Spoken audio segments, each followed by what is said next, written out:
Hello friends, कसे आहात तुम्ही सगळे? आजूबाजूची ग्रीनरी बघून तर तुम्हाला कळलंच असेल आणि डोक्यावर हे एवढे मोठे फणस लागलेले आहेत. त्यातनं तर तुम्हाला माहितीच पडलं असेल का आपण गावी अलिबागला आलो आहोत.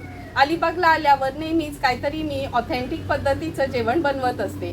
म्हणून खास तुमच्यासाठी आज आपण हे अलिबागचे काळे मासे आहेत त्याचं कालवण कसं बनवायचं ही रेसिपी दाखवणार आहे. त्यासाठी हा व्हिडिओ शेवटपर्यंत बघा आणि माझ्या चॅनलला लाईक, शेअर आणि सबस्क्राईब करा. काळ्या माशाचं कालवण बनवण्यासाठी पाऊण किलो असे आपण हे काळे मासे घेतले आहेत. हे तळ्यातले काळे मासे असतात, घेताना अगदी जिवंतच असतात. हे बघा, गावडी बघूनच तुम्हाला कळलं असेल आणि प्रत्येक माशामध्ये अशी ही गाभोळी आहे. हे मासे मी स्वच्छ धुवून ही गावडी वगैरे काढून घेते. वाटणामध्ये आपण 8 ते 10 लसणाच्या पाकळ्या घेतल्या आहेत, मूठभर कोथिंबीर, 2 ते 3 हिरव्या मिरच्या, आल्याचा तुकडा, पाट्यावरच फक्त हे चेचून घेणार आहे, मिक्सरला लावायचं नाही.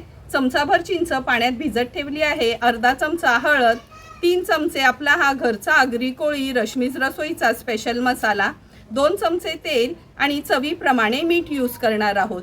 तर चला मग मच्छी स्वच्छ साफ करून घेते, हे पण खलबत्त्यामध्ये चेचून घेते, नंतर कालवण बनवायला सुरुवात करूया.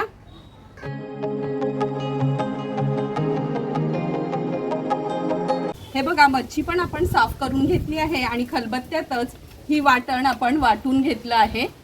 तर चला मग लगेचच कालवण बनवायला सुरुवात करूया. काळ्या माशांचं कालवण बनवण्यासाठी चुलीवर आपण हे पातेलं ठेवलं आहे. ह्याच्यामध्ये 2 टेबलस्पून एवढं तेल घेते. आता आलं, लसूण, मिरची, कोथिंबीर आपण खलबत्त्यातच चेचून घेतली आहे, ती ॲड करूया.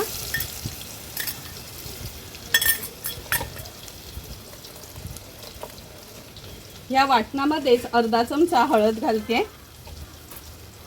मासे जास्त असल्यामुळे 3 चमचे आपण हा आगरी कोळी मसाला ॲड करणार आहोत.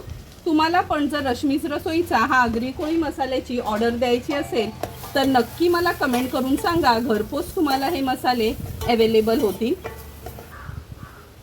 वाटण व्यवस्थित आपलं हे परतून झालं आहे. आता हे काळे मासे मी ह्याच्यामध्ये ॲड करते.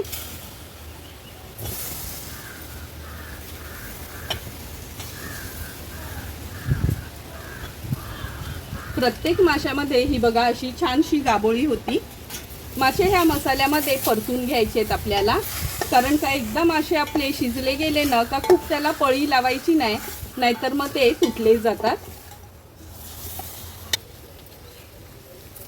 मासे व्यवस्थित मसाल्यात मिक्स करून झाले का गरजेप्रमाणे पाणी ॲड करणार आहोत.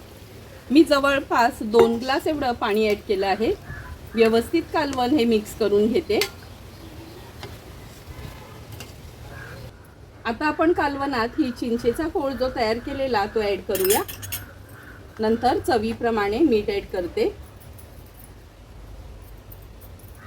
आता विस्तव एकदम हायवर ठेवून ह्याला एक छानशी उकळी काढून घ्यायची आहे.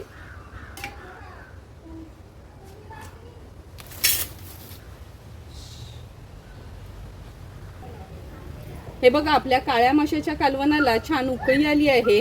आता आपण ह्याच्यावर झाकण ठेवूया आणि विस्तव थोडा कमी करून एक 8 ते 10 मिनिटासाठी हे कालवण व्यवस्थित आपल्याला शिजवून घ्यायचंय.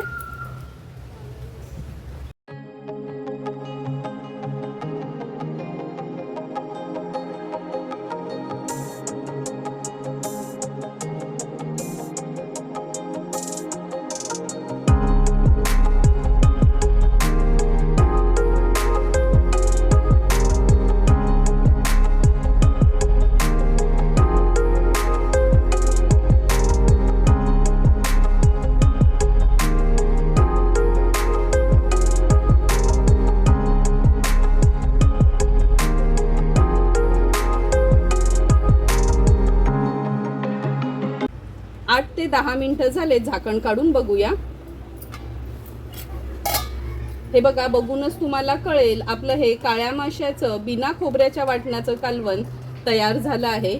विस्तव आता मी खूप हाय ठेवली आहे आणि एक छानशी ह्याला उकळी काढून घेते. हे बघा, कालवणाला छानशी उकळी आली आहे. आता झाकण ठेवूया आणि पूर्ण विस्तव आपण काढून घेणार आहोत. थोडी वाफ याची कमी झाली का झाकण उघडून दाखवते.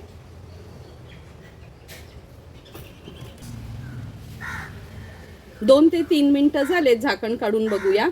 हे बघा, झाकण काढल्याबरोबरच तुम्हाला दिसेल अगदी कमी तेलाचा वापर केला होता तरी पण कालवणाला किती सुंदर तरी आली आहे. आता हे तयार झालेलं काळ्या माशाचं कालवण आपण एका सर्विंग बोलमध्ये सर्व करून घेणार आहोत. सुंदर असं तयार झालेलं आपलं हे बिना खोबऱ्याच्या वाटणाचं काळ्या माशाचं कालवण आपण ह्या सर्विंग बोलमध्ये सर्व करून घेतोय.